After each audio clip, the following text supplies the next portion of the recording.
Hello future doctors, how are you. उम्मीद करता हूँ कि आप सभी अपने घरों पे हेल्दी होंगे।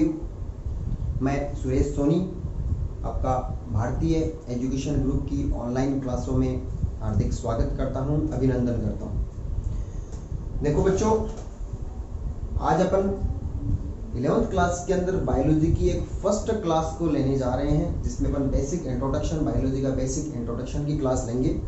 इससे पहले अपन कुछ बातें सिलेबस से रिलेटेड करना चाहते हैं जो आपको ध्यान से सुननी है। देखो बच्चों, इस बार अपना 11th क्लास के अंदर जो सिलेबस जो है वो चेंज हो चुका है। आपको सबसे ध्यान रखने वाली बात ये रखनी है कि अपना 11th क्लास का सिलेबस इस बार चेंज हो चुका है। आपको लास्ट ईयर वाली बुक को मार्केट से परचेज नहीं करनी है। लास्ट ईयर 11th क्लास के अंदर जो बुक चलती थी वो बुक इस बार नहीं है। इस बार अपना सिलेबस एनसीईआरटी का अप्लाई हो चुका है।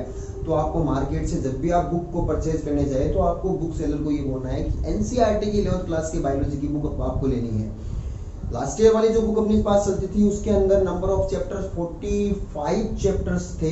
इस बार जो सिलेबस नया एनसीईआरटी का है उसके अंदर अपने नंबर ऑफ चैप्टर्स 22 चैप्टर्स हैं जो 5 यूनिट्स के अंदर डिवाइड किए गए हैं। यानी आप जो मार्केट से किताब को परचेज करेंगे, बुक को परचेज करेंगे, उसके अंदर 5 यूनिट्स होगी और ईच यूनिट्स के अंदर नंबर ऑफ चैप्टर्स कुछ अलग अलग नंबर चैप्टर के डाल रखे हैं, जो टोटल चैप्टर्स होंगे 22 चैप्टर्स। तो आपको मार्केट से बुक जो खरीदनी है वो एनसीईआरटी की यानी 22 चैप्टर्स की बायोलॉजी की बुक परचेज करनी है।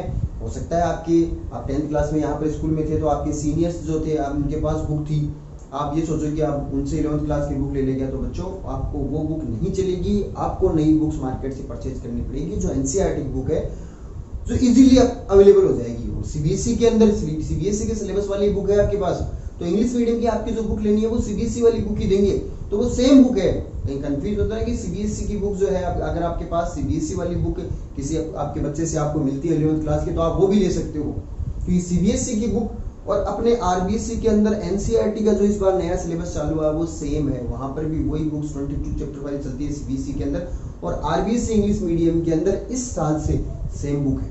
तो आपको अगर पुरानी बुक लेनी है तो किसी सीबीएसई के बच्चे से आप 11th क्लास की बायोलॉजी की बुक ले सकते हैं, या मार्केट से परचेज करनी है तो आपको एनसीईआरटी की बुक मांग लेनी है जो आपको 22 चैप्टर्स वाली मिलेगी। तो सबसे पहली बात तो आपको ये ध्यान रखनी है, 12th क्लास के सिलेबस के अंदर इस बार जो है अपना वही सिलेबस चल रहा है जो लास्ट ईयर था। यानी 12th क्लास में सिलेबस अपना चेंज नहीं हुआ है, केवल 11th क्लास में चेंज हुआ है।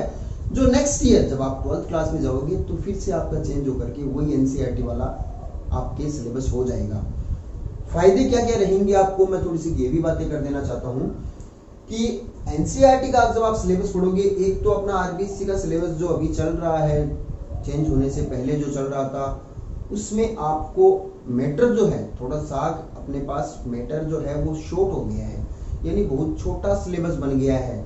जैसे मैंने आपको कंपैरेटिवली बताया कि 11th क्लास में जो लास्ट ईयर बुक चलती थी उसके अंदर 45 चैप्टर्स थे और इस बार जो है उसके अंदर 22 चैप्टर्स हैं, तो काफी सिलेबस कम हो गया है। इसी टाइप से आप नेक्स्ट ईयर जब 12th क्लास में जाओगे तो 12th क्लास के अंदर अभी जो बुक चल रही है उसके अंदर 42 चैप्टर्स थे और आप 12th क्लास में जाओगे तो आपके 16 चैप्टर्स आएंगे, आपकी बुक के अंदर 16 चैप्टर्स आएंगे। तो एक इससे ये फायदा हो जाएगा कि छोटा सिलेबस होने से अपन उस सिलेबस को इजीली अपन 2-3 बार रिवाइज करके अच्छे ढंग से उस सिलेबस को अपन कवर कर सकते हैं। इससे बड़ा फायदा ये नहीं है, इससे बड़ा फायदा अपने पास ये है कि आप का मेरे ख्याल से आपने सबने बायोलॉजी सब्जेक्ट को चूज कर लिया है। आपने सभी ने ये सब्जेक्ट कॉम्बिनेशन अपना आपको क्या लेना है वो आपने चूज कर लिया है, और मेरे ख्याल से फाइनली अपने गार्जियन से बात करके और आपके खुद की क्या इच्छा है उसके अकॉर्डिंग आपने चूज किया होगा। फिर भी आपको कोई डाउट है अभी भी सब्जेक्ट में तो आप 2-4 क्लास से बेसिक क्लास से लेकर के देख सकते हो कि आपका इंटरेस्ट किस सब्जेक्ट में है। प्लस मैं ये मानता हूँ कि सभी बच्चे का एक फिक्स टारगेट होता है कि मेरे को आगे चल करके क्या बनना है, सबकी इंटरनली इच्छा होती है। तो आपने बायोलॉजी सब्जेक्ट जब लिया है तो मेरे ख्याल से 90% बच्चों का जो टारगेट होता है वो होता है डॉक्टर्स बनना।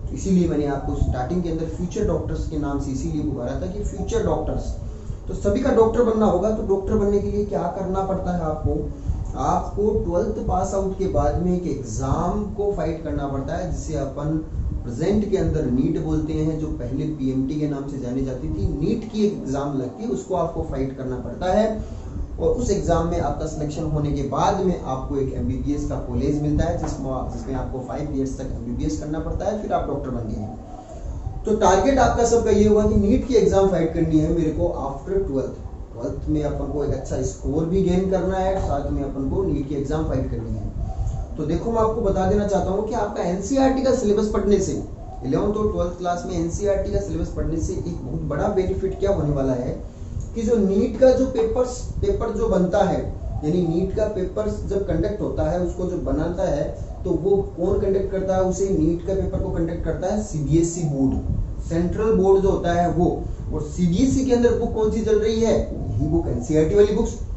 तो जब नीट का पेपर का बेस जो होता है 11th और 12th की बुक्स ही होती है। बेस जब होता है ना, बेस यानी किस बुक को बेस मान करके पेपर डिजाइन किया जाए, तो बेस होता है 11th और 12th की बायोलॉजी की एनसीईआरटी बुक। मैं बात बायोलॉजी की कर रहा हूँ, ये सभी सब्जेक्ट में लागू होता है, केमिस्ट्री फिजिक्स है आपके, उसके अंदर भी एनसीईआरटी की 11th और 12th बुक्स जो होती है वो बेस मानी जाती है। तो पेपर जब बनता है तो वो किससे बनता है, एनसीईआरटी की बुक्स को बेस मान करके बनाया जाता है। और आपका फायदा क्या हो जाएगा कि आपने 11th और 12th क्लास के अंदर एनसीईआरटी की बुक्स को ही पढ़ा है, और आफ्टर 12th आप जब कोचिंग करेंगे तो कोचिंग के अंदर भी आपको 11th और 12th की एनसीईआरटी की जो बुक आप 2 साल पढ़ के गए हो, उन्हीं बुक्स को फिर से दोबारा से डीपली स्टडी कराई जाती है। हर एक वर्ड को फिर से वहां पर डिटेल में जाकर के स्टडी कराई जाती है। तो यहाँ पर आपको दिक्कत नहीं होगी, आप जो बुक 11th और 12th के अंदर पढ़ रहे हो वही बुक आपको फिर से नीट की कोचिंग के अंदर पढ़नी है। जो अभी जो बच्चे 12th क्लास पढ़ रहे हैं, जो लास्ट ईयर 11th क्लास पढ़ी थी, उनकी थोड़ी सी ये प्रॉब्लम थी, और मेरे ख्याल से सिलेबस चेंज करने का रीजन भी यही रहा है कि 11th और 12th क्लास के अंदर बच्चे जो बायोलॉजी की बुक पढ़ रहे थे, अब उसके बाद में उनको जब नीट की कोचिंग करनी है तो वो वहां पर जाने के बाद में उनको एनसीईआरटी की बायोलॉजी की बुक पढ़नी पड़ रही थी। तो दो तरफ अलग अलग पढ़ना पड़ा था। हालांकि मैं आपको ये बता देना चाहता हूँ कि बायोलॉजी कोई अलग नहीं है, वहां पर भी यही टॉपिक्स हैं, और एनसीईआरटी के अंदर जो है उन्हीं टॉपिक को थोड़ा शॉर्ट किया गया है, मगर टॉपिक कोई बायोलॉजी में चेंज नहीं होता है। जैसे मैं फॉर एग्जांपल आपको बताना चाहूँ कि आपने 9th क्लास के अंदर आपकी जो साइंस की बुक चलती थी उसमें आपने सेल पढ़ा था। सेल को सभी ने पढ़ रखा है, व्हाट इज सेल। वो सेल जो होती है आपके 10th के अंदर भी बहुत जगह वर्ड आया था, वो सेल अपन यहाँ पर भी पूरा डिटेल से सेल की पूरी एक यूनिट पढ़ेंगे जिसको अपन साइटोलॉजी कहते हैं। एक पूरी यूनिट है जिसमें 3 चैप्टर्स हैं, 3rd नंबर की यूनिट है साइटोलॉजी, उसमें 3 चैप्टर है, वो पूरे सेल ही है। तो देखो सेल आपने 9th क्लास के अंदर भी पढ़ी, सेल आपने 10th में पढ़ी, सेल ही आप 11th में पढ़ रहे हो, सेल के बारे में 12th में भी स्टडी आएगी। आप ग्रेजुएशन लेवल तक, मैं कह रहा हूँ कि पोस्ट ग्रेजुएशन लेवल तक आप जब पढ़ोगे, एमबीबीएस की स्टडी करोगे, तब भी आप साइटोलॉजी पढ़ोगे। तो कोई बायोलॉजी के अंदर कोई टॉपिक चेंज थोड़ी हो रहा है, चीजें वही हैं, मगर जैसे जैसे अपन हायर क्लासेस के अंदर जाते हैं तो अपन को उस टॉपिक में डिटेल स्टडी करनी पड़ती है। हायर क्लास के अंदर तो जैसे जैसे हायर क्लासेस में जाते हैं किसी भी टॉपिक की डिटेल स्टडी करते हैं अपन, अंतर सिर्फ इतना रहता है। तो सिलेबस चेंज हुआ है मगर टॉपिक्स वही हैं, सिर्फ पहले वाले सिलेबस के अंदर थोड़ा सा डिटेल कराया होता है, यहाँ पर थोड़ा शॉर्ट है। इससे फायदा ये हो जाएगा कि नीट के पेपर के अंदर एनसीईआरटी की बेस्ड सीधे की सीधे फुल टॉस क्वेश्चन लाइन की लाइन उठाई जाती है, उन क्वेश्चनों में आपका फायदा हो जाएगा। एनसीईआरटी के अंदर वर्ड कुछ नए टाइप्स के दे रखे हैं, उन्हीं टॉपिकों के अंदर वो वर्ड्स आप पहले वाली बुक के अंदर नहीं पढ़ पाते थे।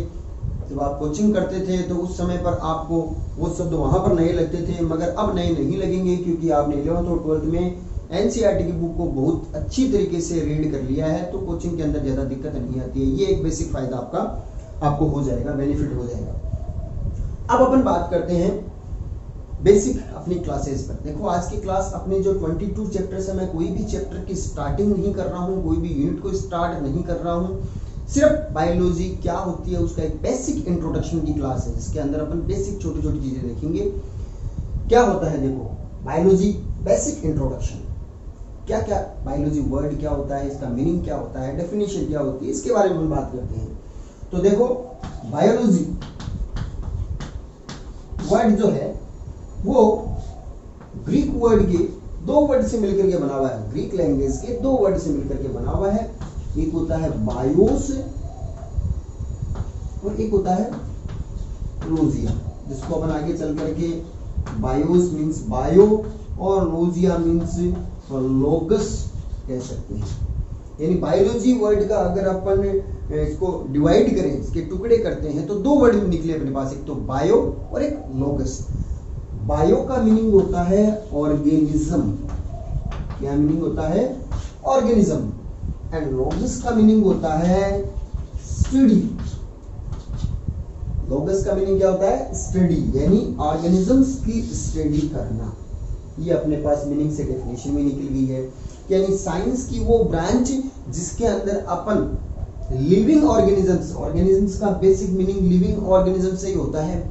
तो साइंस की वो ब्रांच जिसके अंदर अपन लिविंग ऑर्गेनिजम्स की स्टडी करते हैं उसे अपन बायोलॉजी कहते हैं। लिविंग ऑर्गेनिजम्स की स्टडी करना बायोलॉजी है। अब लिविंग ऑर्गेनिजम्स की स्टडी तो कर रहे हैं अपन, मगर किन किन बातों की स्टडी कर रहे हैं, यानी लिविंग ऑर्गेनिजम्स के बारे में भी कौन कौन से टॉपिक्स अपन देख रहे हैं। तो देखो बच्चों, लिविंग ऑर्गेनिजम्स की स्टडी के अंदर कौन कौन से टॉपिक्स लिविंग ऑर्गेनिजम्स के अंदर, सबसे पहले अपन बात करें लिविंग ऑर्गेनिज्म की स्ट्रक्चर। कोई भी लिविंग ऑर्गेनिज्म है, चाहे वो प्लांट हो चाहे वो एनिमल हो, उसकी स्ट्रक्चर के बारे में स्टडी करें, उसके फंक्शन के बारे में स्टडी करें, उसकी इवोल्यूशन, उसका डेवलपमेंट कैसे हुआ है, लोअर कैटेगरी का ऑर्गेनिज्म से लेकर के हायर कैटेगरी का ऑर्गेनिज्म कैसे बना है। फॉर एग्जांपल एल्गी है, एल्गी एक प्लांट है मगर लोअर कैटेगरी का प्लांट है। उस एल्गी का जब डेवलपमेंट हुआ, एल्गी से लेकर के प्रेजेंट टाइम के अंदर हायर कैटेगरी के प्लांट होते हैं एंजियोस्पर्मिक प्लांट। तो एल्गी के बाद में कुछ डेवलप्ड प्लांट बने ब्रायोफाइट्स, ब्रायोफाइट से डेवलप्ड प्लांट बने टेरिडोफाइट, टेरिडोफाइट से फिर डेवलप्ड प्लांट बने जिम्नोस्पर्म, और जिम्नोस्पर्म से फिर डेवलप्ड प्लांट कौन से बने? Angiosperm plant. तो लोअर कैटेगरी के प्लांट से हायर कैटेगरी के प्लांट तक का बनना कहलाता है प्लांट्स का इवोल्यूशन या उनका डेवलपमेंट। तो अपन बायोलॉजी के अंदर इवोल्यूशन या लिविंग ऑर्गेनिजम्स के डेवलपमेंट की स्टडी करते हैं, उनका डिस्ट्रीब्यूशन, लिविंग ऑर्गेनिज्म का डिस्ट्रीब्यूशन की स्टडी करते हैं। डिस्ट्रीब्यूशन का बेसिक मीनिंग कि कौन सा लिविंग ऑर्गेनिज्म कौन सी जियोट्रॉफिकल एरिया के अंदर पाया जाता है। देखो, हर एक ऑर्गेनिज्म में एक स्पेसिफिक टाइप के एडेप्टेशन होते हैं। जैसे अपन पोलर बियर की बात करें तो पोलर बियर जो होता है वो नॉर्थ जोन के अंदर बर्फ के अंदर पाया जाता है, वो यहाँ पर अपने डेजर्ट जोन में नहीं पाया जाता। तो एक एग्जांपल बताया मैंने, ऐसे बहुत सारे प्लांट्स भी हैं जो स्पेसिफिक टाइप्स के एरिया में पाए जाते हैं, जो स्पेसिफिक एरिया में है वो उस दूसरे एरिया में नहीं पाए जाते। तो अलग अलग टाइप्स के ऑर्गेनिजम्स का डिस्ट्रीब्यूशन अलग अलग टाइप्स के एरिया में होता है, उसके बारे में स्टडी करें। टैक्सोनॉमी के बारे में स्टडी करें, लिविंग ऑर्गेनिजम्स की टैक्सोनॉमी यानी उनको अलग अलग टैक्सस में डिवाइड किया गया है, अलग अलग ग्रुप्स डिवाइड किए गए हैं, उनके बारे में स्टडी करें। और नोमेनक्लेचर, हर एक लिविंग ऑर्गेनिजम्स का एक बेसिक नेम डिसाइड किया गया है जो इंटरनेशनल लेवल के ऊपर उस नेम से उस ऑर्गेनिजम्स को रिकॉग्नाइज किया जाता है, उसको आइडेंटिफाई किया जाता है। तो इसे कहता है नोमेनक्लेचर, यानी किसी भी ऑर्गेनिज्म का एक स्पेशल नेम देना, उसका नामकरण करना, वो नोमेनक्लेचर कहलाता है। तो इंटरनेशनल लेवल पर उसको पहचान बनाने के लिए उसके लिए एक स्पेसिफिक नेम दिया जाता है जो उसका एक साइंटिफिक नेम होता है। लाइक दैट, जैसे मैंगो है, मैंगो की बहुत सारी वेराइटीज है, लोकल नेम उसके बहुत सारे हो सकते हैं, बट मैंगो का एक साइंटिफिक नेम, बॉटनिकल नेम जो होता है आप सबको पता है मेंजिफेरा इंडिका होता है। तो सभी ऑर्गेनिज्म का ऐसे एक नेम डिवाइड करना जिसमें फर्स्ट नेम जो होता है वो जीनस को रिप्रेजेंट कर रहा है, उसके सेकंड नेम जो होता है वो उसकी स्पीसीज को रिप्रेजेंट कर रहा है। जैसे मैंगो का मेंजिफेरा इंडिका नेम है, तो मेंजिफेरा क्या है? जीनस, इंडिका क्या है? उसकी स्पीसीज। तो ऐसे नेम देना नोमेनक्लेचर कहलाता है। तो स्टडी के अंदर किन किन बातों की स्टडी की अपन ने, कौन कौन सी, फिर से बता रहा हूँ, ऑर्गेनिजम्स, लिविंग ऑर्गेनिजम्स की बात करें, लिविंग ऑर्गेनिज्म की स्ट्रक्चर, इसके फंक्शन, इनका डिस्ट्रीब्यूशन, इनके बारे में टैक्सोनॉमी, इनका नोमेनक्लेचर, इनके फंक्शंस, इनकी इवोल्यूशन या डेवलपमेंट, इन सब बातों की स्टडी अपन जब करते हैं तो साइंस की जो ब्रांच बनती है उसको अपन बायोलॉजी कहते हैं। बेसिक मीनिंग समझ में आ गया बायोलॉजी का कि आपको किसके बारे में स्टडी करनी है। बायोलॉजी के अंदर अपन को लिविंग ऑर्गेनिज्म्स की स्टडी करनी है। अब अपन बात करते हैं कुछ हिस्टोरिकल इवेंट्स की, बायोलॉजी वर्ड किसने दिया, बायोलॉजी से रिलेटेड सबसे पहले किसने इन्वेंशंस किए थे।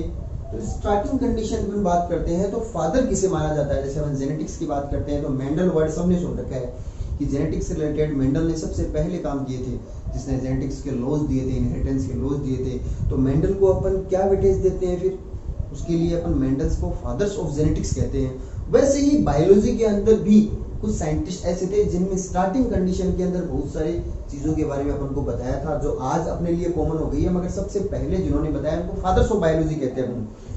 तो हिस्टोरिकल इवेंट में सबसे पहले बात करते हैं अपन fathers of biology. Fathers of biology, fathers of biology अपन एरिस्टोटल, सबने सुन रखा होगा नाम, एरिस्टोटल नेम के साइंटिस्ट को कहते हैं। फादर्स ऑफ बायोलॉजी किसे कहते हैं अपन? एरिस्टोटल ने। तो फादर्स ऑफ बायोलॉजी एरिस्टोटल को कहते हैं अपन। एक साइंटिस्ट का नाम है एरिस्टोटल, जो आपने वर्ड सुन रखा होगा पहले भी, एरिस्टोटल को फादर्स ऑफ बायोलॉजी कहते हैं। अब देखो बायोलॉजी के अंदर अपन लिविंग ऑर्गेनिजम्स की स्टडी करते हैं। अपन को ये भी पता है कि लिविंग ऑर्गेनिजम्स कौन कौन से होते हैं। All animals are living organisms and all plants are also living organisms. Plants को भी अपन लिविंग ऑर्गेनिज्म कहते हैं। तो प्लांट्स और एनिमल्स दोनों के दोनों लिविंग ऑर्गेनिजम्स हैं, अपन को ये पता है। क्यों है उसके बारे में अपन बेसिक बातें करेंगे, क्योंकि लिविंग ऑर्गेनिजम्स के कौन कौन से फीचर्स होते हैं, ये सभी फीचर्स अपन स्टडी करेंगे, जो प्लांट्स के भी हैं, जो एनिमल्स के भी हैं। इसलिए प्लांट्स को भी अपन लिविंग ऑर्गेनिजम्स कहते हैं। एनिमल्स के अंदर also included human living organisms है। तो अपन बायोलॉजी के अंदर प्लांट्स की भी स्टडी करते हैं, एनिमल्स की भी स्टडी करते हैं। इस टाइप से बायोलॉजी की अब दो मेन ब्रांचेज हो गई है। एक तो अगर अपन एनिमल्स की स्टडी करें और एक अपन प्लांट्स की स्टडी करें, तो दो ब्रांचें हो गई है बायोलॉजी के अंदर। स्टडी तो लिविंग ऑर्गेनिजम्स की करनी है, मगर लिविंग ऑर्गेनिजम्स ही अपने पास दो टाइप्स के हो गए हैं, तो अपन दो ब्रांच बना देते हैं। यानी अगर अपन बायोलॉजी की मेन ब्रांच की बात करते हैं, दो ब्रांचें होती है। एक तो होती है जूलॉजी और एक होती है बोटनी। एक तो जूलॉजी और एक बोटनी।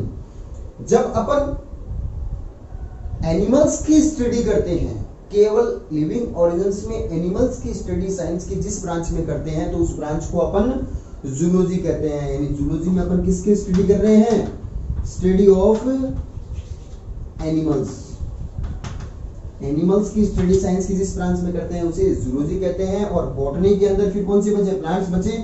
तो इसके अंदर स्टडी किसकी करते हैं अपन? प्लांट्स की स्टडी करते हैं। जब अपन प्लांट्स की स्टडी करते हैं तो उसे अपन बॉटनी कहते हैं। जैसे एल्गी भी प्लांट है, एल्गी से लेकर एंजियोस्पर्म तक अपन स्टडी करें तो वो बॉटनी के इंक्लूडेड होगा, और अपन एनिमल्स की स्टडी करते हैं तो वो जूलॉजी होती है। तो अपने पास बायोलॉजी की दो ब्रांचें हुई है, जूलॉजी और बॉटनी। अब अपन ये भी कहना चाहिए कि फादर्स ऑफ जूलॉजी और फादर्स ऑफ बॉटनी किसे कहते हैं अपन? तो ध्यान रखना है अपन को कि फादर्स ऑफ जूलॉजी नंबर 2 आ जाएगा अपने पास,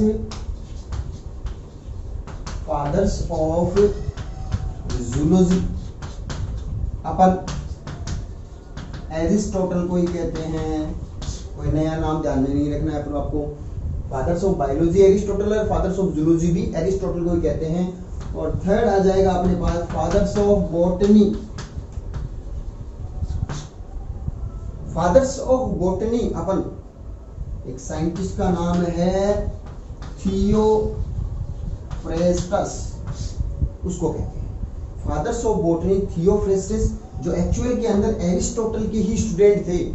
इन्होंने अपना जो एजुकेशन है वो एरिस्टोटल से ही लिया था, इसलिए इनके स्टूडेंट हो गए। मगर इनका जो काम जो है, इनका जो वर्क जो है वो मेनली प्लांट्स के ऊपर था, इसलिए इनको अपन फादर्स ऑफ बॉटनी कहते हैं। ध्यान रखना, fathers of biology Aristotle, fathers of zoology भी Aristotle, fathers of botany Theophrastus name के साइंटिस्ट को अपन कहते हैं। अब देखो अपन बात कर रहे थे यहाँ पर लिविंग ऑर्गेनिजम्स की। तो देखो अपने पास ऑर्गेनिजम्स की बात करते हैं तो दो टाइप्स के ऑर्गेनिज्म हो गए, एक तो लिविंग ऑर्गेनिज्म, एक नॉन लिविंग ऑर्गेनिज्म। बेसिक सी बात आपको पता है कि लिविंग ऑर्गेनिजम्स कौन से होते हैं? एनिमल्स और प्लांट्स होते हैं। नॉन लिविंग, इनको छोड़ करके हर एक चीज इस अर्थ के ऊपर, हर एक चीज नॉन लिविंग है। प्लांट्स और एनिमल्स को छोड़ करके हर एक चीज नॉन लिविंग है। मगर एक ऑर्गेनिज्म ऐसा भी है जिसको अपन न तो कंप्लीटली लिविंग बोल सकते हैं, न कंप्लीटली नॉन लिविंग कह सकते हैं। यानी एक्सेप्शन हो गया है, ऑर्गेनिजम्स के अंदर भी एक्सेप्शन हो गया है, जो कभी लिविंग भी हो जाता है, कभी नॉन लिविंग भी हो जाता है। आप सोच रहे होंगे ऐसा भी कोई पॉसिबल है क्या? बिल्कुल पॉसिबल है। ऐसे ऑर्गेनिजम्स जिनके अंदर लिविंग और नॉन लिविंग दोनों की कैटेगरीज है, यानी दोनों के फीचर्स आ गए हैं, उसको अपन क्या बोलेंगे?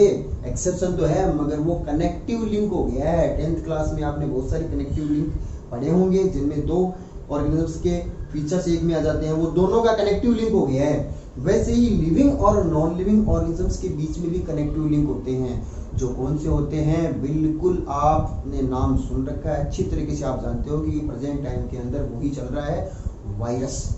वायरस को अपन connective link between living and non living organisms कहते हैं, क्योंकि ये कंप्लीटली न तो लिविंग है और न ही नॉन लिविंग है।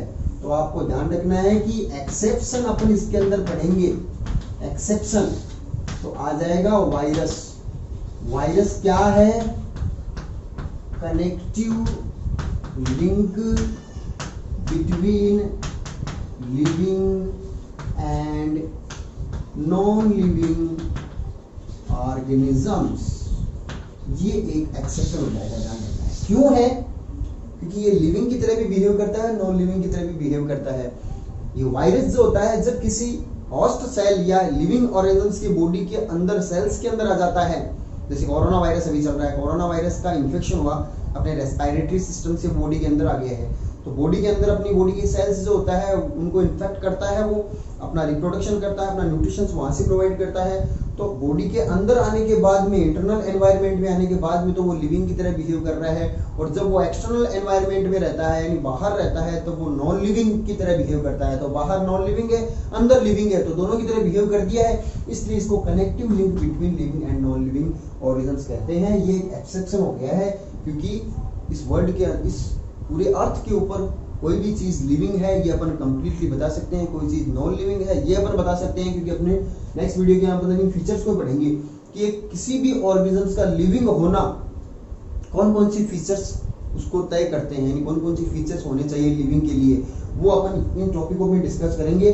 तो वायरस के अंदर ये फीचर्स है भी और नहीं भी, इसलिए कनेक्टिव लिंक हो गया है।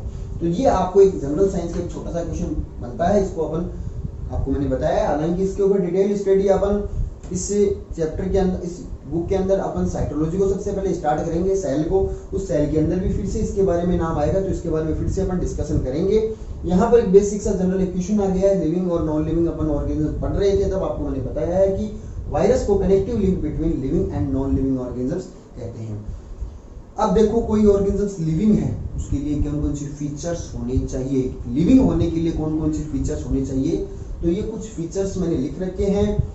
लिविंग ऑर्गेनिजम्स होने के लिए उसमें ग्रोथ होनी चाहिए, रिप्रोडक्शन होना चाहिए, मेटाबॉलिज्म होना चाहिए, उसमें मूवमेंट होना चाहिए, उसमें न्यूट्रिशन होनी चाहिए, उसकी सेलुलर स्ट्रक्चर होने चाहिए, उसमें होम्योस्टेसिस स्टेटस का फीचर होना चाहिए, उसमें वेरिएशंस होने चाहिए, उसमें एडेप्टेशन होनी चाहिए, उसमें साइज, उसकी स्पेसिफिक साइज और शेप होनी चाहिए, उसका एक डेफिनिट लाइफ साइकिल होना चाहिए, और उसकी लास्ट में डेथ भी होनी चाहिए। ये फीचर्स किसके हैं? Basic features of living organisms.